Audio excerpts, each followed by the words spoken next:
This is a Fox News alert. A lot of late-breaking developments tonight on that memo at the House Intelligence Committee. Now, Republicans are responding to the Democrats' claim a little over an hour ago that they did not get the chance to review the latest memo sent to the White House, that it was tweaked and substantively changed before it went to the White House. So we've been talking about this memo. It reportedly involves surveillance of the Trump campaign.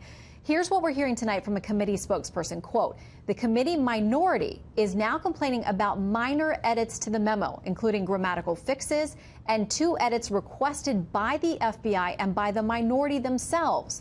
The vote to release the memo was absolutely procedurally sound and in accordance with House and committee rules. To suggest otherwise is a bizarre distraction from the abuses detailed in the memo, which the public will hopefully soon be able to read for themselves. To help us dig deeper in this whole thing, let's bring in Tom Fitton, president of Judicial Watch. Great to have you with us tonight. Thank you, Shannon. What do you make of this back and forth? Because, you know, earlier today, it seemed like, all right, the White House is looking at this thing. Chief of Staff John Kelly has said it'll be quick. Sooner rather than later, people are going to go look at it. And now these allegations tonight by the ranking Democrat saying they altered this memo before they sent it to the White House. We didn't get a chance to see on it. It's different than what we voted on. Well, then release both versions of the memo. This is just desperation. And what's unfortunate about things today, it's hard to distinguish who's more desperate. The FBI, who is attacking the House for trying to release the memo, at odds with the White House for supporting transparency on this corruption issue, or the House Democrats who are coming up with these last-minute objections to try to prevent the release of the memo, which all indications are will be released tomorrow, despite these rearguard maneuvers by the FBI, Justice Department, and their allies in the Democratic Party to keep the memo away from the American people. Okay, so what we're hearing from this committee spokesperson tonight is saying essentially there were edits, but they were minor in nature. One was requested, I think, by the FBI, and others were requested by minority members.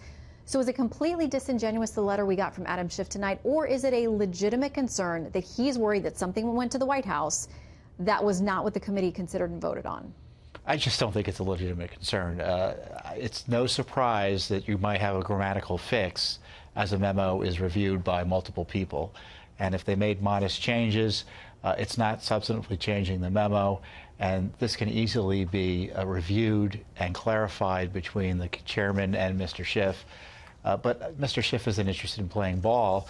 He's just thinking of last-minute objections to try to prevent the inevitable, which is the release of the memo as soon as tomorrow. Now, let's talk about the new developments with Peter Strzok, the FBI agent who was involved with the Hillary Clinton email investigation, was later removed from the Mueller investigation into Russian collusion. And today this piece comes out that CNN reports they've seen emails that he was one of the ones who actually prepared or helped to draft this Comey letter right before the election that actually said, we're reopening some of this Hillary Clinton investigation.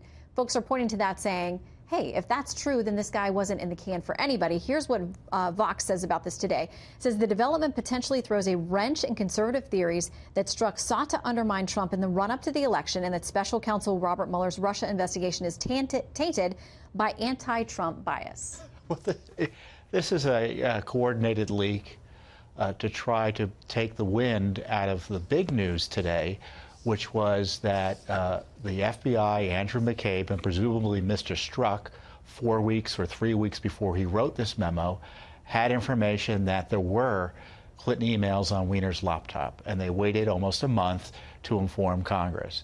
And no one doubts that Peter Strzok was going through the motions in the Clinton investigation. I mean, Judicial Watch is sued for the FBI investigative documents. Strzok's name's all over them.